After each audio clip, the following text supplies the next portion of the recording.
Here's a story from the Post-Millennial.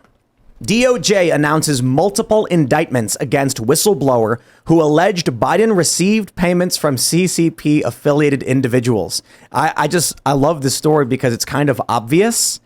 It's just so on the nose. Like, hey, I'm a guy who says that there's corruption happening with Joe Biden, and then Joe Biden's like, you're under arrest. It's just really that simple. Huh? The DOJ has announced multiple indictments against Dr. Gal Luft, the Israeli-American co-head of a Maryland think tank who gained notoriety as the missing witness in the investigation into Joe Biden's corruption. The New York Post recently shared a video of Luft wherein he broke down the allegations made against Biden and claimed that he'd been arrested to prevent him from testifying to the House Oversight Committee with damning evidence against the first family. Now, long after coming out as a whistleblower, Luft himself has been charged by the Biden DOJ for allegedly engaging in multiple serious schemes involving the Chinese and Iranians alongside a former high-ranking U.S. government official. The charges include numerous offenses related to failing to register under the Foreign Agents Registration Act, arms trafficking, Iranian sanctions violations, and making false statements to federal agents. Wouldn't Hunter Biden have to do the same thing with Farah as well?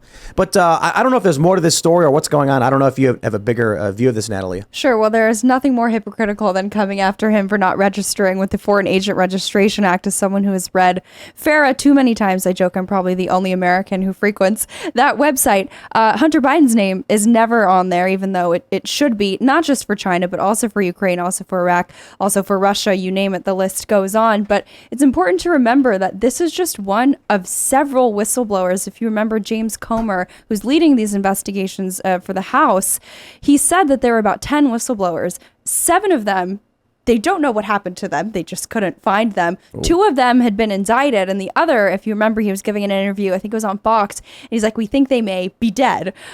So keep in mind that even though the story is absolutely ridiculous, it's all the ridiculous more 10 times over because there are so many people like him. Have you guys seen that crazy video where the woman on the plane is like screaming about how the dude's not real or something? Yes.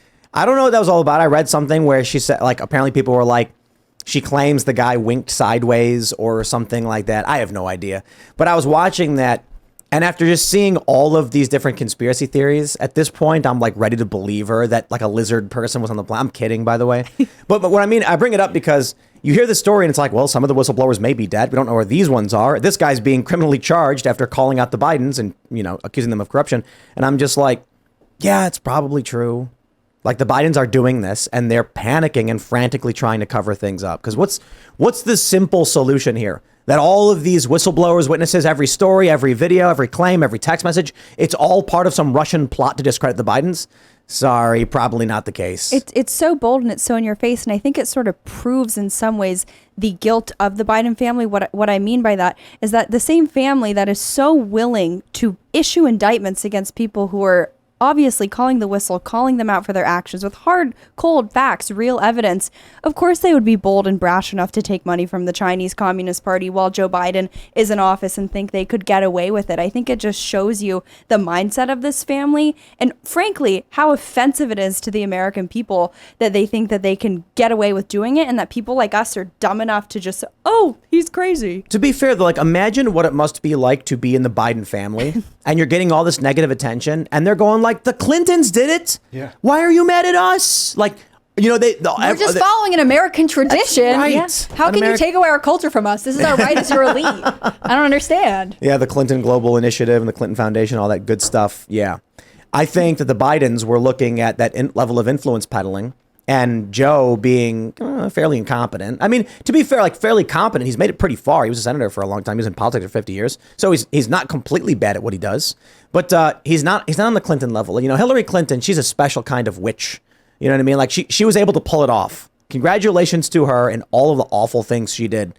But she got away with it. Mm-hmm. Well, remember, Biden's have a hard time. Chucked her hard drives into the Potomac. Hunter Biden brought it to a repair shop in Delaware. And I think that sort of was the fuse that lit a lot of this off because the American, I think that's maybe too where some of the frustration comes from with the lack of accountability and investigations and really indictments, at least from House Republicans, going after people who are involved in the whole Hunter Biden crime ring is because the American people are sort of getting this like sense of deja vu, because through this hard drive, through investigative journalism and actual media reports, they've known about all of this. Like Gal Luft is a name who's been around for a really long time. He's on the hard drive. These are stories that are sort of just resurfacing. And I think that's why it's all the more curious why they're indicting them now, because Gal Luft, all these types were saying these things and have been for a very long time, right? The hard drive has been out there for a while. We've written stories. War Room has talked a lot about people like Gal Luft, all the other whistleblowers, the names that are on the hard drive.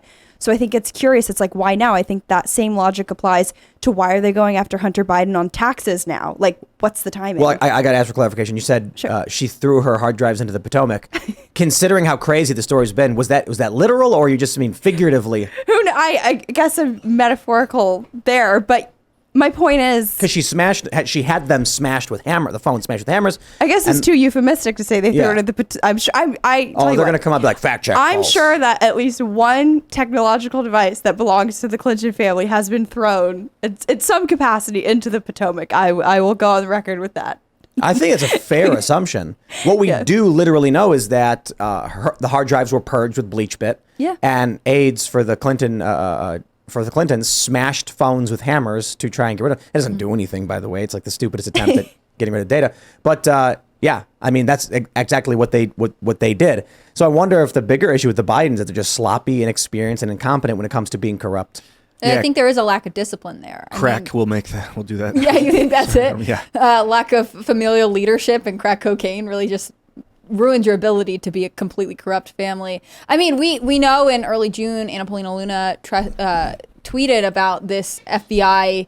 The FBI is afraid the whistleblower will die if he is unmasked, which seemed crazy. And also we all laughed because it was like, are you saying you guys would attack this person? Like, it didn't make any sense. Right. At the same time, it's exactly what the simplest explanation is probably what it is, that there is some kind of internal pressure from the Biden administration to silence anyone who is going to oppose them or challenge anything they have. I mean, the Biden family lies to your face constantly. How many grandchildren does Joe Biden have?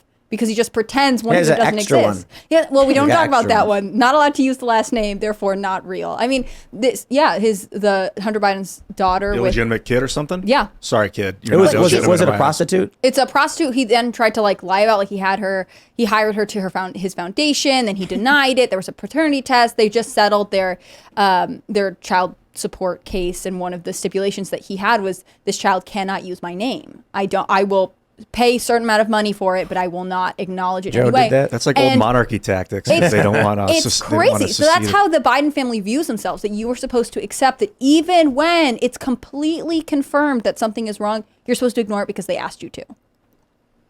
Seems crazy to me. With the guy that they were afraid, the whistleblower they thought was going to die, was that this guy?